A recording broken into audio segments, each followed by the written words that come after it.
Hello all, welcome to today's class. This is to prepare my students for their chemistry exam. If you came here by chance, sit tight, it's time to learn a lot. Okay, these are the questions that we'll be talking about. This question 1, there are other questions. The equation for the decomposition of copper 2 nitrate is given below. So this is the equation. Predict what you would observe when copper 2 nitrate is heated. So I'll be answering that question first, and then so this is the equation for the reaction.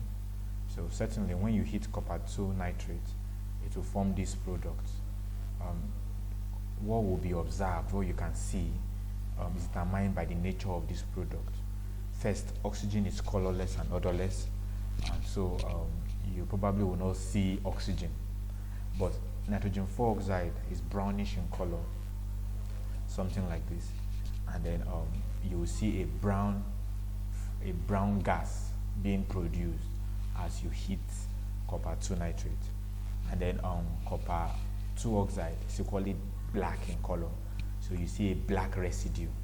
So when this compound is heated, a black residue is observed and a brownish gas is formed. So that's the response that is expected for this question. And the next question says copper 2 nitrate forms a series of hydrates with the formula this. All these hydrates decompose to form copper 2 oxide. So 1 mole of copper 2 nitrate, hydrated copper 2 nitrate, forms 1 mole of copper 2 oxide. So what is meant by 1 mole of a substance? This is very important. It agrees with this equation. So for example, as you can see, the number of moles of copper 2 nitrate and the number of mole of copper 2 oxide is equal. In this particular case, 2, 2. So if 1 mole of copper 2 oxide is formed, it means 1 mole of this reacted. So the number of moles of copper 2 nitrate and copper 2 oxide when copper 2 nitrate decomposes is equal.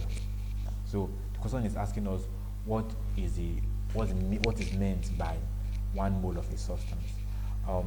A mole is a number of units, much like saying a dozen or a score. A dozen means 12 units, and then a score means 20 units. We also have gross, 144 units. So a mole means a number of units, and then it means this number of units. So this is the number of units, or this is the number of atoms that are present in 12 grams of carbon 12 isotope. There's carbon 13, there's carbon 14. So 12 grams of carbon 12 contains this number of atoms. So that is 1 mole. You can say a mole is a number of units that has 6.02 times 10 raised to the power 23 units or particles. You can say it's a number that contains as much atoms as there are in 12 grams of carbon 12 isotope. So that's 1 mole. So it's a very, very useful concept in chemistry, and then much like saying, just like I said before, a dozen or a gross or a score. So it's a number of units, and then this is the number. Okay, so the next question says 7.26 gram of a hydrate of the hydrate, this hydrated copper 2 nitrate, form 2.4 gram of copper 2 oxide. What is the number of moles of copper 2 oxide formed? So number of moles is given by mass over molar mass. So this is the mass of copper 2 oxide formed, 2.4, and then the molar mass of copper 2 oxide is 79.5. How did we get it? By adding the relative atomic mass of copper to the relative atomic mass of oxygen. Relative atomic mass of copper is 63.5. You always get that from a 4-figure table. And the relative atomic mass of oxygen is 16. When you add both of them together, you get 79.5. When you divide them together, you get 0.0302. So that's the number of moles of copper 2 oxide in 2.4 gram of copper 2 oxide formed. And then the next question said we should also calculate the number of moles of hydrated copper 2 nitrate in 7.26 grams. Remember we said the number of moles of copper 2 nitrate, hydrated copper 2 nitrate, will also always be equal to the number of moles of copper 2 oxide, because this is just water of crystallization. On heating, this goes. This is the compound breaks down, and the water is the first to be released before this decomposes.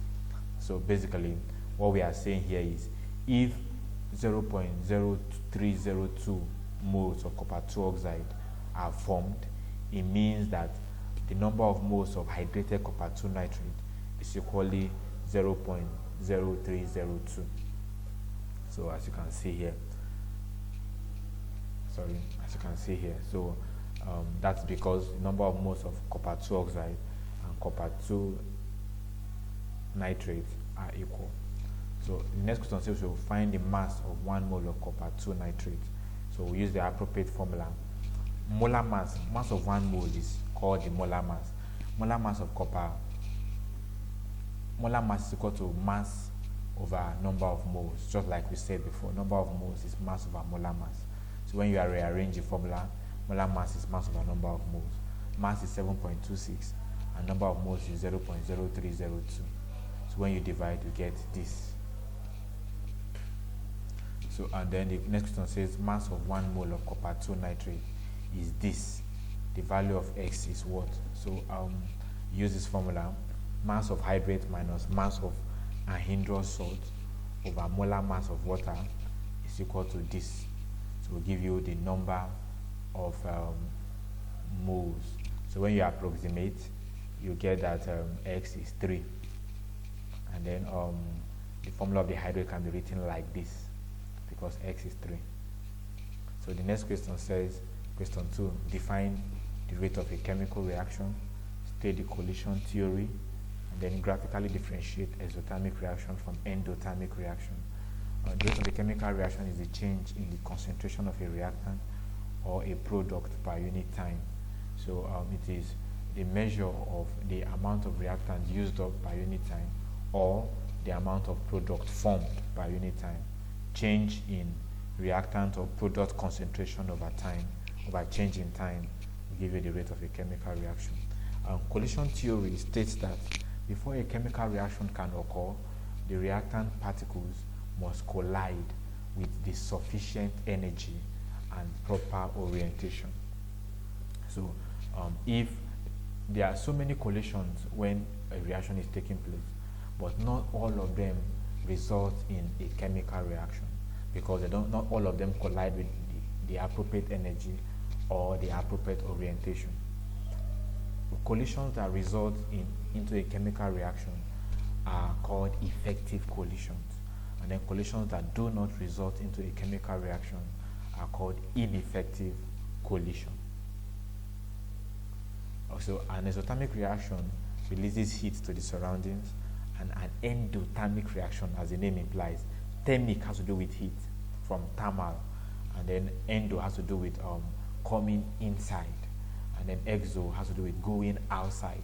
So exothermic reaction releases heat to the surroundings, and then endothermic reaction absorbs heat from the surroundings. So graphically, this graph can be used to illustrate exothermic and endothermic reaction. So for example, let's start from exothermic reaction. You can see that the reactant, this is where the reactants are at this level, and then this is where the products are, and then this is the time it took for the reaction to form the product from here to here, to form the product. So you can see that the reactant at a higher energy level, this axis is the energy, and then the product are at a lower energy level. For the reactant to become the product, they must lose certain energy.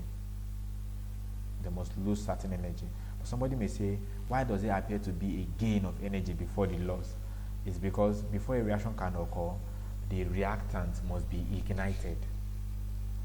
In chemistry, we say they must absorb certain activation energy. So that's what happens here. So the reactants are being activated, but eventually they lose energy to form the product. It's just like saying you use a lighted match to burn a gas stove, for example, to ignite a gas stove. Or you may open the gas, and then the gas will be burning. But if there's no ignition, you may release the gas, and the gas will be released, and then into the atmosphere, into the space. But if there is no ignition, there will be no fire. So the activation energy provides that ignition for chemical reactions to occur. And then even in the endothermic reaction, you can see that the reactants are at a lower energy level than the product. For them to become the product, they must absorb certain amount of energy from the surroundings to become the product. And then they must also absorb the activation energy. That means they must be activated, they must be ignited for them to become the product. So the next question says, list and explain 3 factors that can affect the rate of the following reaction. And then we're also required to calculate the rate of a reaction after 10 seconds. 6 moles from an initial concentration of 16 moles of the reactant disappeared. So 3 factors that can affect the rate of these reactions are concentration of hydrochloric acid. So as you can see, hydrochloric acid is in an aqueous medium. By concentration, we mean the amount of the acid per unit volume. So if there are more acid in the water, the rate of the reaction will be faster, because there will be a lot of acid particles colliding, and as such there will be increased rate of effective collisions. But if the concentration is low, means that there are low acid particles in the water, and as such the frequency of effective collisions will be reduced, and then the rate of reaction will be lower. So concentration of HCl can affect the rate of this reaction. And then surface area of CaCO3. Surface area actually affects reactants that are in solid form. So we can use a lump of calcium carbonate, or we can use powdered form of calcium carbonate. A lump of calcium carbonate has lower surface area than powdered form, because the powdered form contains so many particles, and then each particle is exposed to the other reactant, and collision can occur from all directions. But a lump contains particles that are hidden inside the lump, and then are not readily exposed to the other reactant. So it's only the reactant at the surface of the lump that react. It's when they react that those at below the surface will begin to react, and that continues until all the reactants react. So you can see that will be a slow process, and then it's different from the case where you have it already in the powder form. The particles are mostly exposed to the other reactant, and then collisions can occur everywhere simultaneously. So surface area of calcium carbonate can affect the rate of the chemical reaction. So higher surface area means powdered form of the of CaCO3 increases the reaction, but lump form reduces the rate of the reaction. Temperature equally hastens the rate of the reaction, because temperature increases the kinetic energy of the reactant particles. So remember, reactant particles must collide before reaction can occur. So higher temperature means higher kinetic energy of these particles, and then if they are moving with higher kinetic energy, they will be able to collide with the right amount of energy, and then the frequency of the chemical reaction will increase, and then the rate of the chemical reaction will increase as well. And then this says should calculate the rate of the reaction. 6 moles, remember we say rate of reaction is the amount of reactant used up per unit time, or the amount of product formed per unit time. 6 moles was of the initial concentration disappeared. I mean 6 moles was used up in 10 seconds. So even if the initial concentration is 16 moles, the amount that was used up is 6 moles. So by our definition, the rate of the reaction will be 6 moles divided by 10, which is 0.6 moles per second. Thank you.